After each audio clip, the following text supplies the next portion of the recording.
চাঁদাবাজ মন্ত্রী আমাদেরকে শিখাচ্ছে কোনটা চাঁদা কোনটা চাঁদা না। একজন বলেছে যে রোড কনস্ট্রাকশন বিভিন্ন জায়গায় পথের মধ্যে যেটা হয় সেটা হলো সমঝোতার নামে যেটা হয় সেটা আসলে চাঁদা না। এখন এক চাঁদাবাজ মন্ত্রী আমাদেরকে শিখাচ্ছে কোনটা চাঁদা কোনটা চাঁদা না। বরঞ্চ আমরা তাদেরকে বলেছিলাম যে রমজান মাস, দ্বিতীয় রমজানে সেই হলো দুষ্টমি শুরু করেছে। রমজানে শয়তান বন্দি করা হয়েছে, কিন্তু মানুষরূপী যারা শয়তান এগুলা হলো বাহিরে এখন কথা বলতেছে। এইসব শয়তানদেরকে আল্লাহ যাতে বন্দি করে দেয় সেটা আমাদের দোয়া করতে হবে।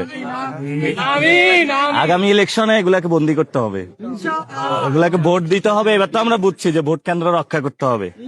আমি আপনাদেরকে আগে বলেছিলাম, এবারে আমাদের একটা শিক্ষা হয়েছে, আগামীতে হলো ভোট দিব আর ভোট কেন্দ্র ইনশাল্লাহ রক্ষা করব, যাতে কোনো সন্ত্রাসী আর বউ বাচ্চা নাতিপুতি নিয়ে ভোট কেন্দ্র যায় দখল করতে না পারে। ইনশাল্লাহ আমরা আগামী ইলেকশনে এটা নিশ্চিত করবো।